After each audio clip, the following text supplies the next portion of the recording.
সাইফোর্সের প্রতিটি শাখায় আয়োজন করা হয়েছে প্রতিযোগিতামূলক ইংরেজি পরীক্ষা।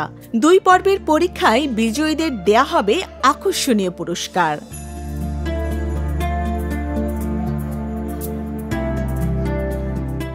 শনিবার বিকেলে সাইফোর্সের হেড অফিসে সংবাদ সম্মেলনে এ তথ্য জানানো হয়।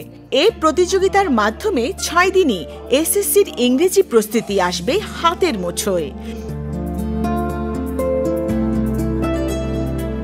রেজিস্ট্রেশন করতে ভিজিট করতে হবে sss.cyforce.com.bd।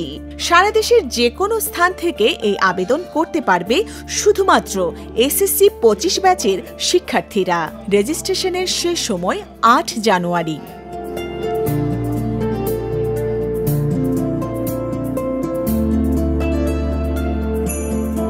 দুর্বলতার মূল কারণটা হলো আমাদের দেশের সিস্টেমটা, একটা পরীক্ষা পদ্ধতিটা আর পড়ানোর পদ্ধতি। আমাদের দেশের পরীক্ষার পড়ানো হয়ে গেছে গ্রামার কেন্দ্রিক।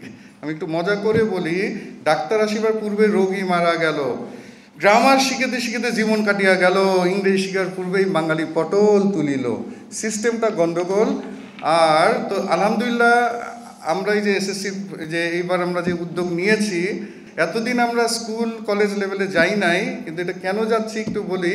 20 সালের অক্টোবর মার্চ মাস করোনার লকডাউন হয়ে গেল, তখন আলহামদুলিল্লাহ সব বন্ধ, আমিও ফ্রি হলাম। আমি তখন ইংলিশ নিয়ে গবেষণা শুরু করলাম যে ইংলিশকে এত সহজ বানাইতে হবে যে টেকনাফ থেকে তেঁতুলিয়া যে কেউ সে শুধু বাংলা পড়তে পারলেই হলো, সে গ্রামে বসে ঘরে বসে একা একা পড়েই একটা গ্রামের একটা গরিব বাচ্চাও যাতে ইংলিশে 0 থেকে হিরো হইতে পারে, এসএসসি এইচএসসি যে কোনো পরীক্ষায় চোখ বন্ধ করে A+ পাইতে পারে, ইংলিশ নিয়ে একটা তৃপ্তি একটা শান্তি পাইতে পারে।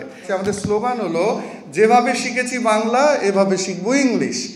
যে আমি মাতৃভাষা যেভাবে, এবং এটা বড় কৃতজ্ঞ আমি যে এই ভাষা শেখাটাকে আমরা বইয়ে নিয়ে আসছি যাতে, এবং আমি একটু দেখিয়ে দেই যে আমাদের যে ইংলিশে 0 to হিরো এবং এই যে বাংলা অর্থ বুঝে বুঝে পাসপোর্ট টু গ্রামার, মানে একটা গ্রামের বাচ্চা হোক বড় হোক যে কেউ সে বাংলা পড়তে পারলেই হলো। এটা কিন্তু খুব গুরুত্বপূর্ণ, বাংলা পড়তে পারলেই হলো, সে ঘরে বসে ইংলিশে দক্ষ হয়ে যাবে।